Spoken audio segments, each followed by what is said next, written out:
étant un outil de concertation afin d'apporter des réponses idoines et appropriées aux défis sécuritaires qui affectent la stabilité de notre sous-région et son développement durable, le thème retenu pour cette 50e réunion ministérielle est intitulé « La gestion des processus électoraux dans l'espace de la communauté économique des États de l'Afrique centrale, CAC en sigle ». En effet, le choix de ce thème n'a pas été le fruit du hasard, pour la bonne et simple raison qu'au cours de ces dernières années, les élections démocratiques sont devenues la norme dans de nombreux pays africains en général, mais aussi dans ceux de la sous-région en particulier. En outre, le choix du thème a été dicté par l'impératif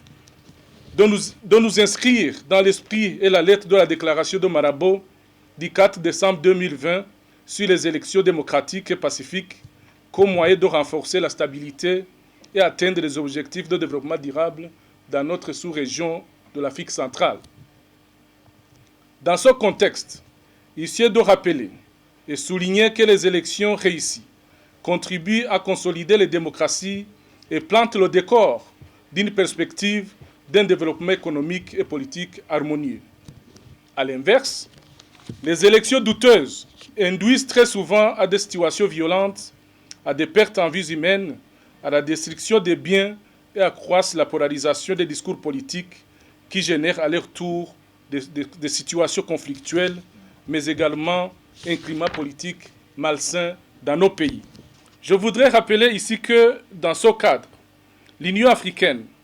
la Communauté économique des États d'Afrique de l'Ouest, la Communauté économique des États de l'Afrique de l'Est,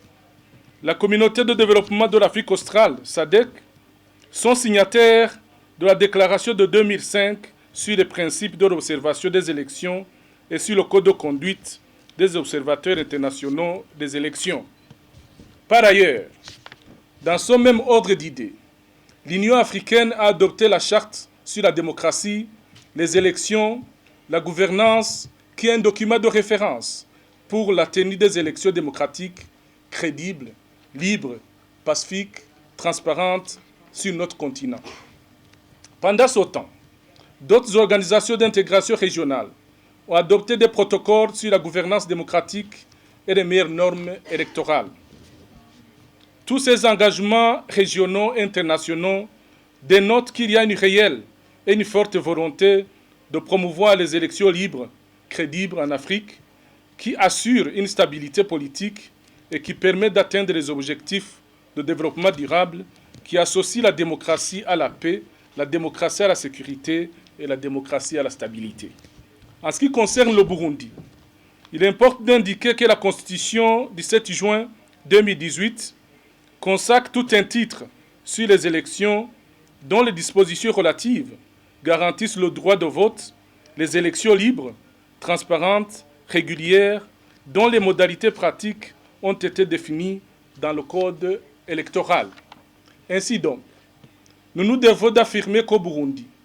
le processus électoral, qui est une des expressions de la démocratie dans les systèmes démocratiques, se consolide graduellement et la culture de la démocratie devient de plus en plus une réalité. Le Burundi considère que tout le processus électoral doit être transparent, responsable et inclusif et qu'il doit susciter et mériter surtout la confiance de la population à travers la prise en compte du principe de l'appropriation nationale. Par ailleurs, notre pays est signataire des instruments régionaux importants comme la Charte de l'Union africaine sur la démocratie et la bonne gouvernance. Le Burundi considère que les acteurs tels que les partis politiques, la société civile, les médias, les services de sécurité, les organes de gestion électorale,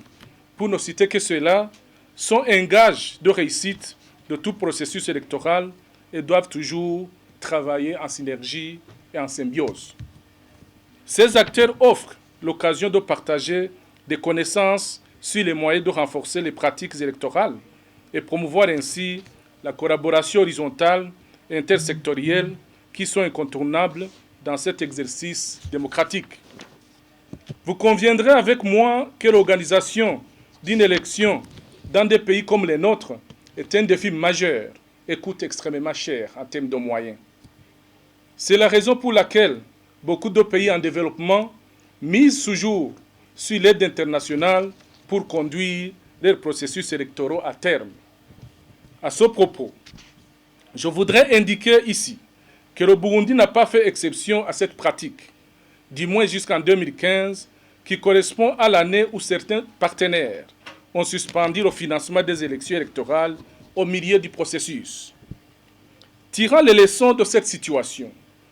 depuis lors, le Burundi s'est résolument engagé à compter sur ses propres ressources pour financer toutes les élections. L'idée derrière tout cela étant de s'approprier pleinement de la gouvernance politique de notre pays. C'est ainsi que l'organisation du référendum populaire du 17 mai 2018 et les élections de 2020 ont été financées entièrement par des ressources nationales sans aucune assistance extérieure.